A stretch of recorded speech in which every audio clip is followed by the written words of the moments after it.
नमस्कार साथियों, बायो गुरुजी में आपका स्वागत है।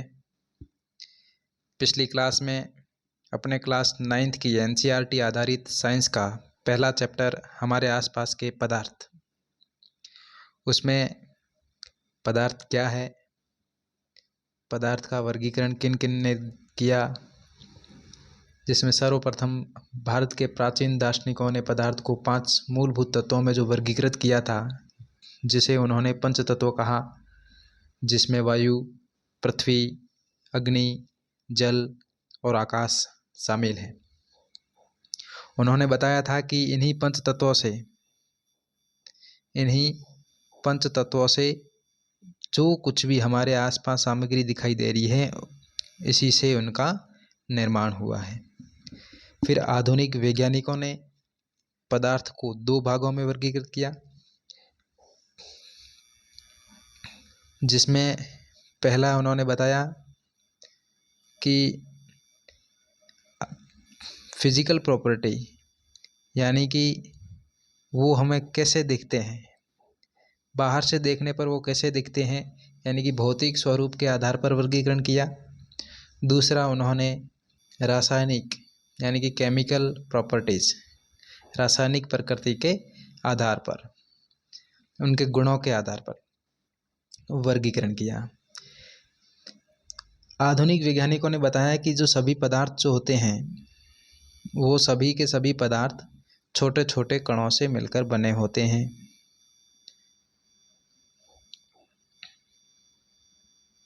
छोटे छोटे कणों से मिलकर बने होते हैं।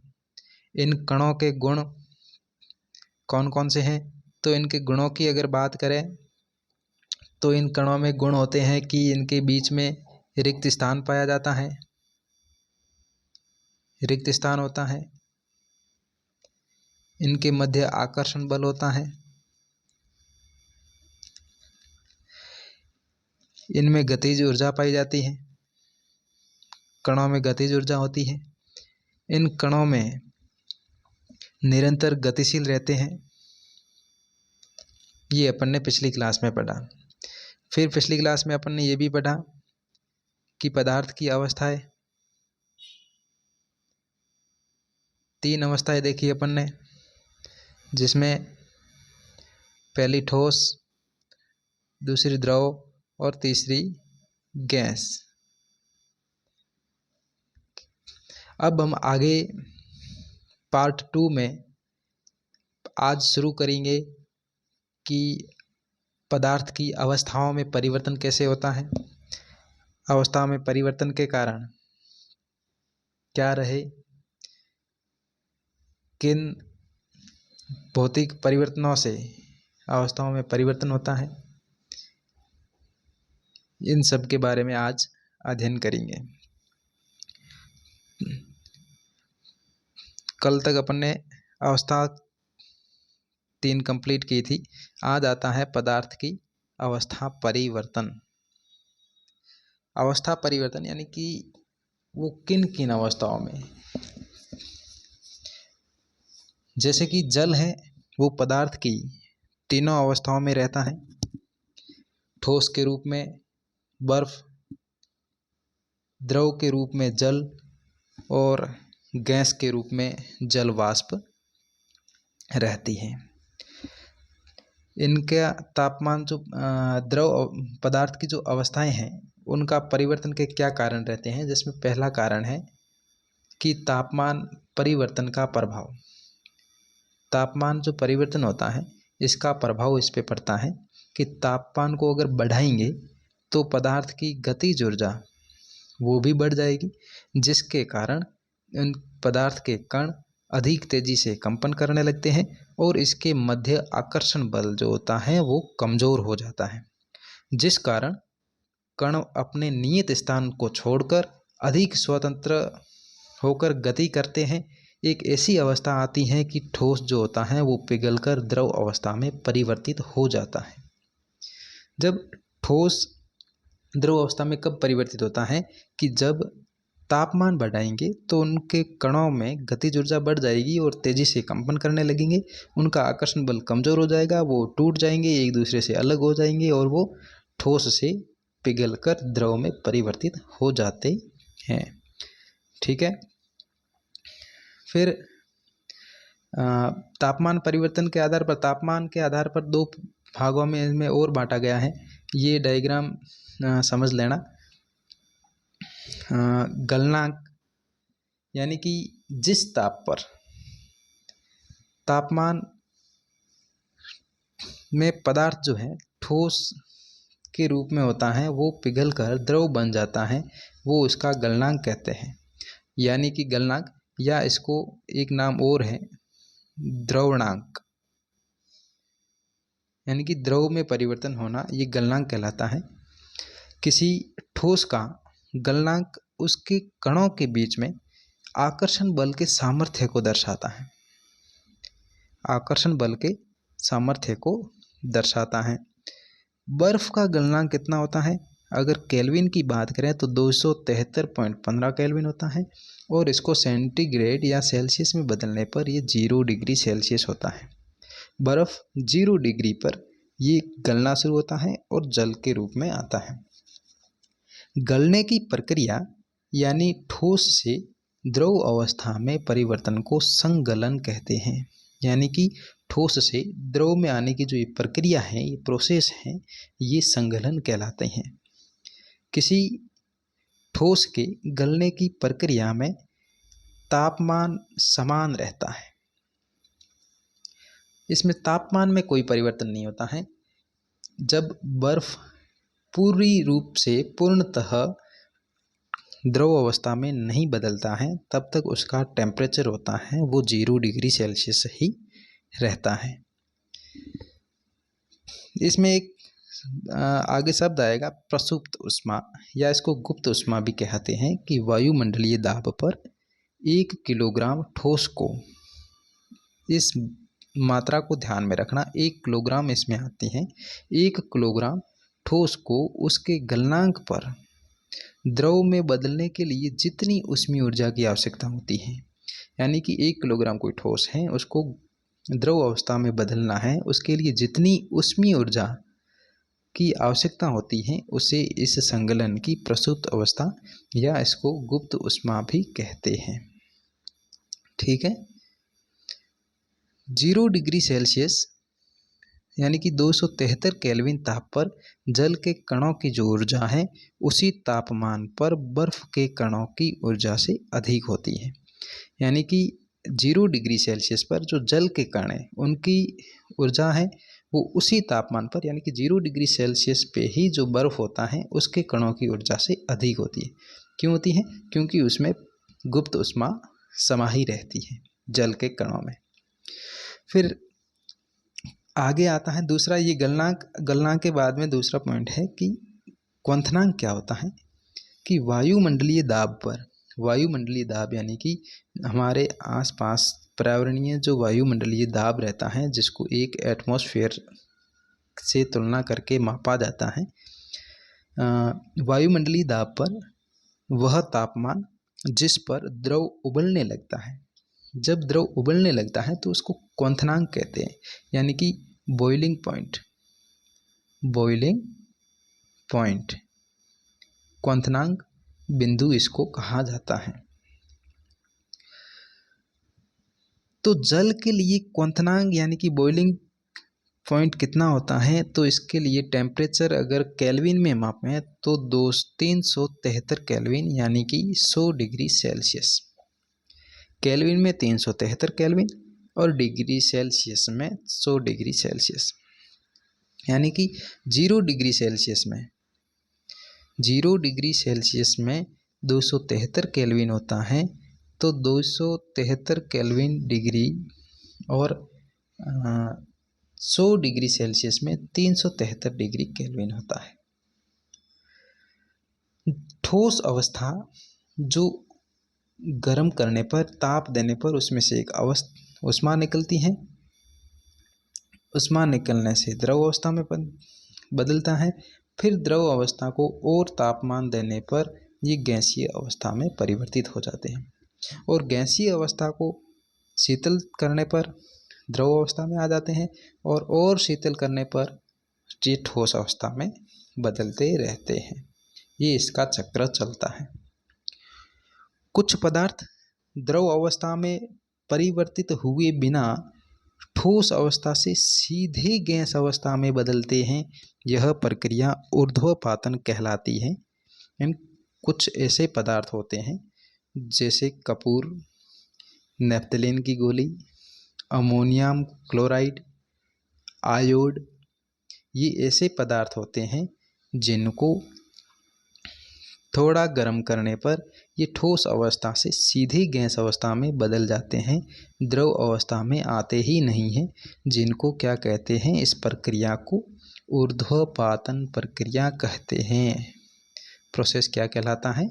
ऊर्ध्वपातन, जो बिना द्रव में बदले ठोस अवस्था से सीधे गैस अवस्था में बदलते हैं।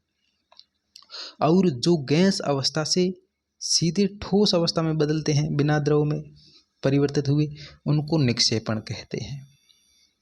तो ये निक्षेपण और ऊर्ध्वपातन एक दूसरे के अनुपूरक होते हैं।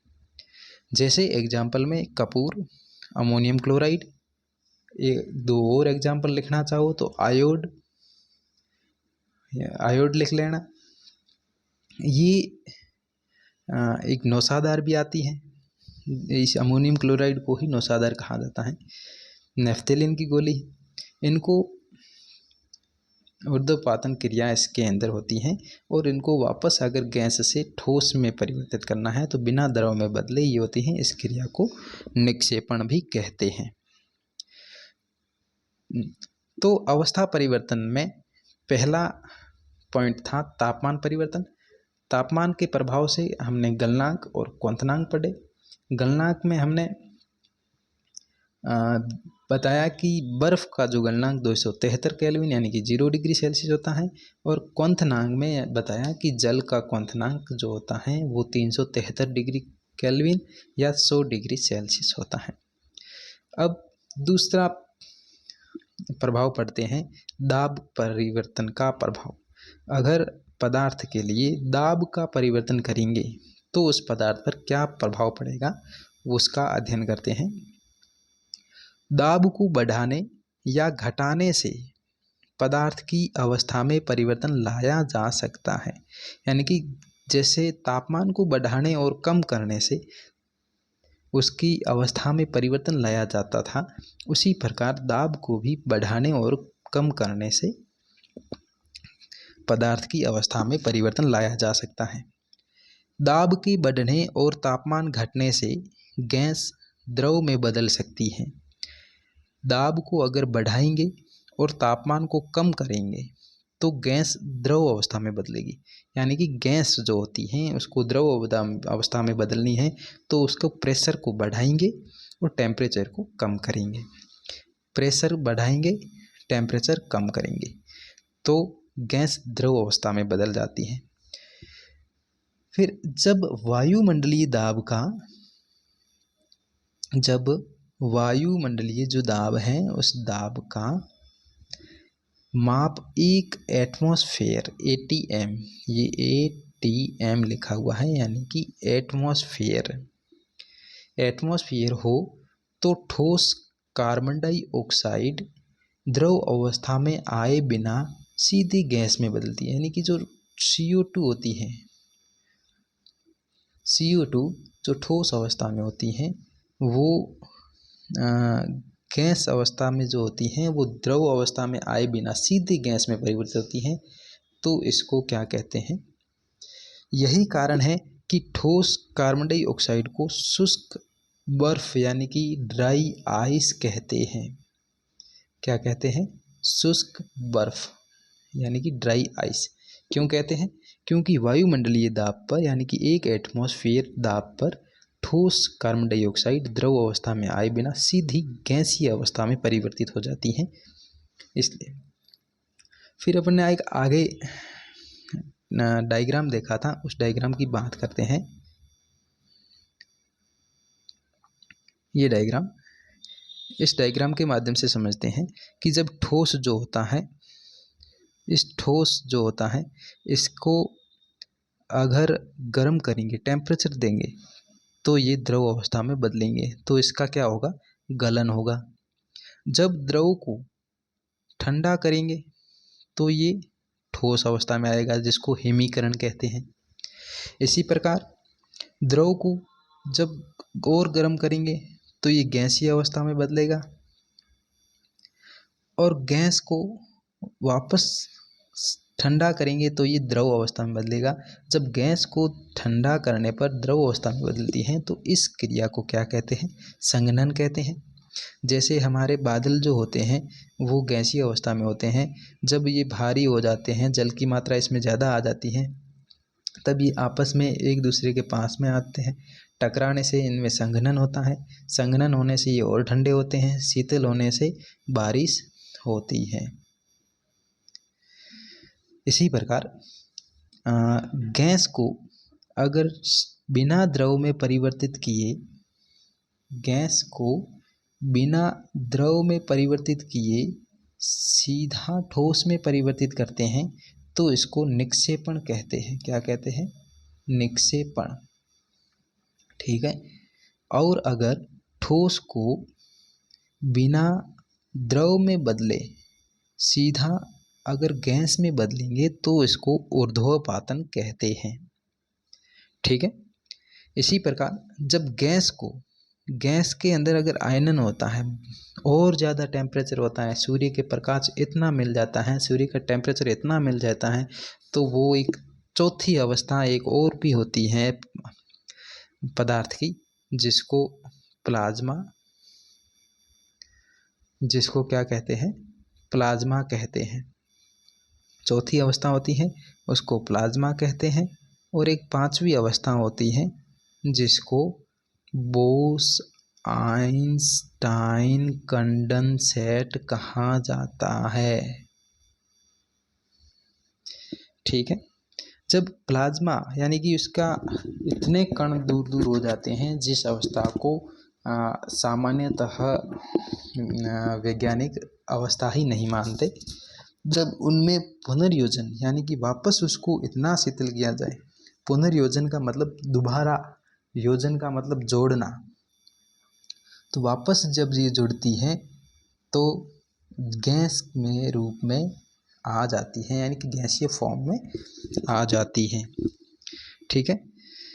तो ये समझ में आया कि ठोस से सीधा गैस में परिवर्तन ऊर्ध्वपातन कहलाता है, और ठोस से सीधा गैस में परिवर्तन ऊर्ध्वपातन कहलाती है, और गैस से सीधा ठोस में परिवर्तन निक्षेपण कहलाती है। इसी प्रकार ठोस से द्रव में परिवर्तन गलन कहलाता है, और द्रव से ठोस में परिवर्तन हिमीकरण कहलाता है। इसी प्रकार जब द्रव से गैसीय अवस्था में परिवर्तन वाष्पीकरण कहलाता है, और गैसीय अवस्था से द्रव में परिवर्तन संघनन कहलाता है। ठीक है। अब आगे चैप्टर को कंटिन्यू करते हैं। दाब के प्रभाव में ये पढ़ा, ड्राई शुष्क किसको कहते हैं? ठोस कार्बन डाइऑक्साइड को ड्राई आइस कहते हैं, शुष्क बर्फ कहते हैं। अब अगला पॉइंट है वाष्पीकरण, कि एक पदार्थ पर वाष्पीकरण का क्या प्रभाव पड़ता है। वाष्पीकरण किसको कहते हैं? कि क्वथनांक से, क्वथनांक कितना होता है? बॉइलिंग पॉइंट अपन ने पढ़ा अभी 100 डिग्री सेल्सियस। 100 डिग्री सेल्सियस से कम टेम्परेचर, कम तापमान पर द्रव के वाष्प में परिवर्तन होने की प्रक्रिया, जब द्रव जो होता है, ये द्रव जो है ये वाष्प हो जाता है, इस वाष्प होने की जो प्रक्रिया है वो वाष्पीकरण कहलाती है। द्रवों में सतह पर स्थित कणों के कुछ अंशों में इतनी गतिज ऊर्जा होती है कि वे दूसरे कणों के आकर्षण बल से मुक्त हो जाते हैं। यानी कि सतह पर, जैसे ये द्रव है, इस द्रव की जो ये सतह है, इस सतह पर जो कुछ कण होते हैं उनके मध्य आकर्षण बल इतना कमज़ोर हो जाता है, क्योंकि टेम्परेचर मिलने से, कुछ टेम्परेचर से, तो ये कण जो होते हैं ये वायु में जल वाष्प के रूप में, जल वाष्प यानी कि H2O के रूप में निकल जाते हैं, और इनके आकर्षण बल से मुक्त हो जाते हैं। इसी को वाष्पीकरण कहते हैं। वाष्पीकरण को प्रभावित करने वाले कारक देखते हैं। सबसे पहला कारण है कि इनकी सतह क्षेत्रफल, जिस सतह क्षेत्रफल को अगर बढ़ाएंगे तो उसमें वाष्पीकरण जल्दी होगा, तेज होगा। अगर सतह के क्षेत्रफल को अगर कम करेंगे तो इनमें वाष्पीकरण की दर भी कम होगी। जैसे अपन कपड़े सुखाने के लिए कपड़ों को फैलाकर सुखाते हैं तो उसमें वाष्पीकरण जल्दी होता है, वाष्प के रूप में जल निकल जाता है और कपड़े सूखते हैं। इसी प्रकार टेम्परेचर में वृद्धि यानी कि तापमान में वृद्धि होती है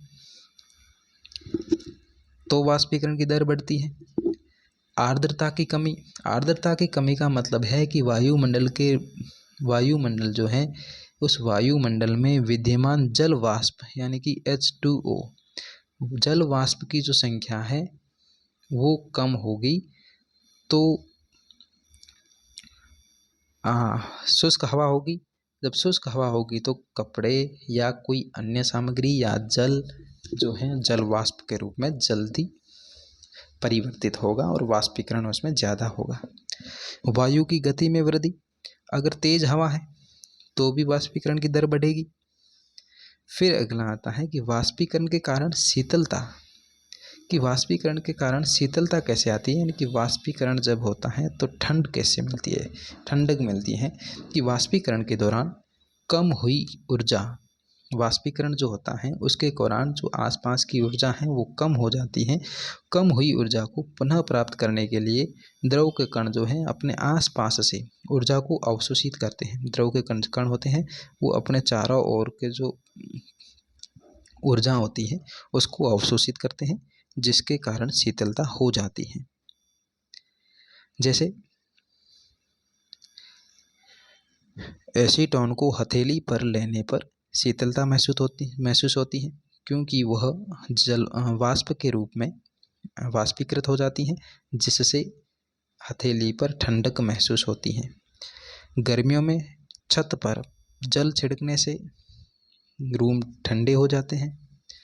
गर्मियों में सूती वस्त्र पहनने से सूती वस्त्र जल का अवशोषण अधिक करते हैं, इसलिए हमें ठंडक मिलती है।